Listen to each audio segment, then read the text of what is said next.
Bismillahirrahmanirrahim. Assalamualaikum warahmatullahi wabarakatuh. Perkenalkan, nama saya Muhammad Syari Al-Giyas dengan nomor NPM 10 12 1948 dari kelas B2, dan dibuatnya video ini untuk memenuhi tugas evaluasi tengah semester 6 mata kuliah Tata Kelola Perusahaan dan Tanggung Jawab Sosial dengan dosen pengampu Bapak Agus Alamsyah. Dan materi yang saya ambil yaitu tentang komite audit. Langsung saja.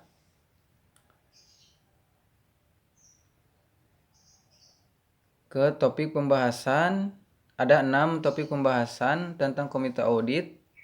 Yang pertama ada pengertian komite audit, yang kedua ada peran komite audit, yang ketiga komposisi, struktur, dan keanggotaan komite audit, yang keempat tugas, tanggung jawab, dan wewenang komite audit, yang kelima penyelenggaraan rapat komite audit, yang keenam efektivitas kerja komite audit.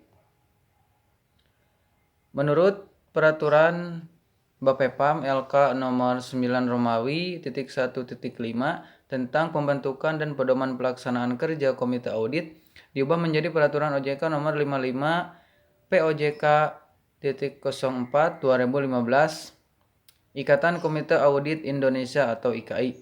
Komite audit sebagai suatu komite yang bekerja secara profesional dan independen yang dibentuk oleh Dewan Komisaris dan tugasnya adalah membantu dan memperkuat fungsi Dewan Komisaris atau Dewan Pengawas dalam menjalankan fungsi pengawasan atau oversight atas proses pelaporan keuangan, manajemen risiko, pelaksanaan audit, dan implementasi dari corporate government di perusahaan-perusahaan.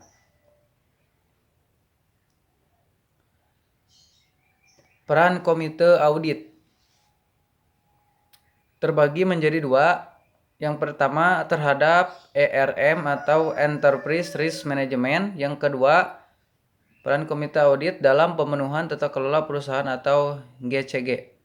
Yang pertama, peran komite audit terhadap ERM atau Enterprise Risk Management.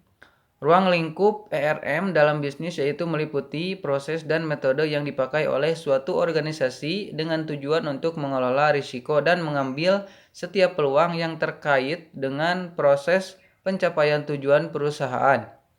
ERM menyediakan rencana dan kerangka kerja untuk risk management yang di dalamnya terkandung tugas dan tanggung jawab komite audit seperti melakukan identifikasi terhadap peristiwa tertentu atau suatu keadaan yang memiliki dampak pada proses pencapaian tujuan perusahaan atau risk and opportunity. Yang kedua, peran komite audit dalam pemenuhan tata kelola perusahaan atau GCG.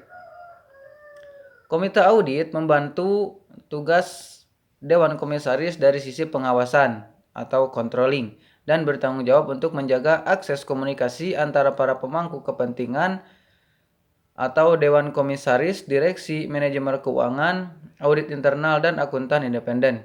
Komite audit juga membantu dalam hal pengawasan terhadap direksi dan membuat rekomendasi atas suatu tindakan kepada seluruh jajaran direksi. Peran komite audit mencapai GCG yang baik. Ada 6.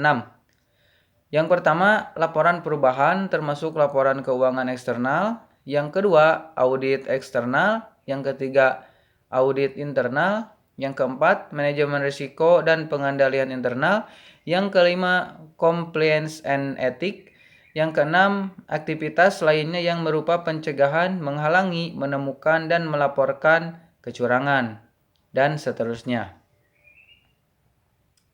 Selanjutnya, komposisi, struktur, dan keanggotaan komite audit. Ada 3. Yang pertama, diangkat dan diberhentikan oleh Dewan Komisaris. Yang kedua, minimal 3 orang anggota. Yang ketiga, diketahui oleh komisaris independen.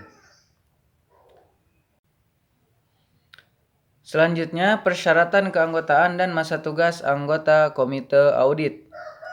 Wajib memiliki integritas yang tinggi, kemampuan, pengetahuan, pengalaman, mampu berkomunikasi, Yang kedua, wajib memahami laporan keuangan dan bisnis perusahaan. Yang ketiga, wajib mematuhi kode etik. Yang keempat, bersedia meningkatkan kompetensi.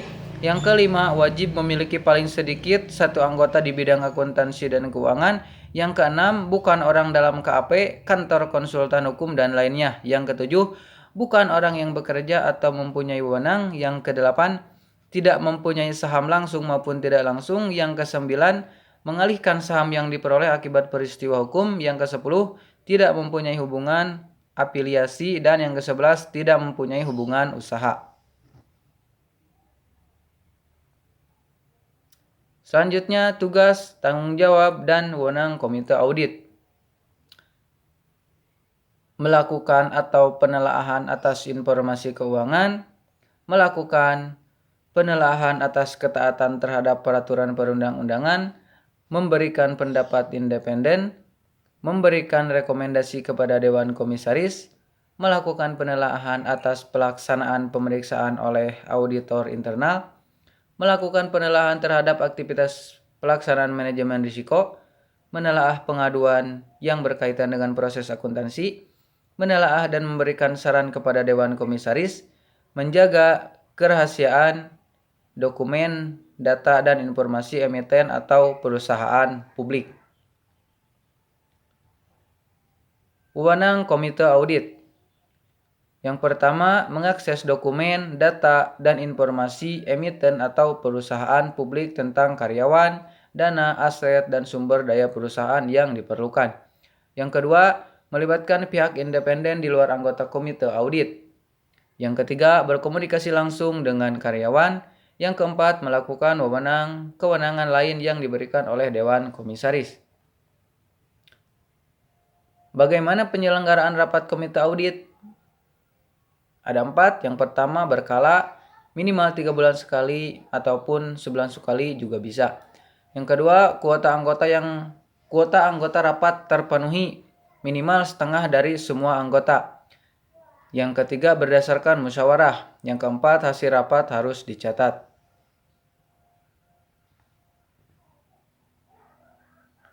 Efektivitas kerja komite audit. Apakah sudah efektif? Apakah faktor-faktor yang berpengaruh? Jawabannya, yang pertama, belum ada tolak ukur keberhasilan efektivitas komite audit di beberapa perusahaan belum menjalankan tugas dengan baik. Yang kedua, hanya sekedar menjalankan tugas rutin tanpa paham peran atau tugas utama. Yang ketiga, faktor dominan yang berpengaruh terhadap kinerja komite audit, yaitu kewenangan, kerjasama, dan kualitas.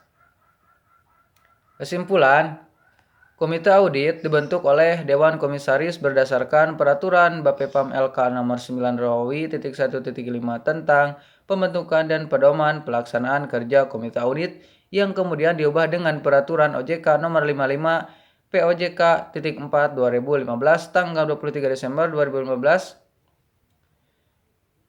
Komite audit juga tertuang pada pasal 121 ayat 1 Undang-Undang Nomor 40 Tahun 2007 tentang Perseroan Terbatas UU PTK. Komite audit adalah komite yang dibentuk oleh dan bertanggung jawab kepada Dewan Komisaris dalam membantu melaksanakan tugas dan fungsi Dewan Komisaris. Untuk perseroan terbatas yang bukan emiten atau perusahaan publik memang tidak wajib membentuk komite audit. Komite audit juga disebut sebagai perpanjangan tangan dari Dewan Komisaris. Secara spesifik, komite audit membantu tugas Dewan Komisaris dari sisi pengawasan, controlling, dan tanggung jawab untuk menjaga akses komunikasi antara para pemangku kepentingan.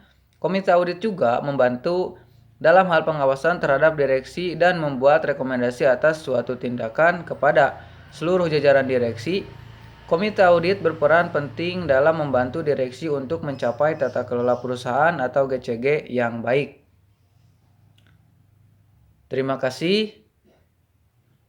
Sekian video dari saya. Mohon maaf karena masih banyak kekurangan dan salah-salah kata.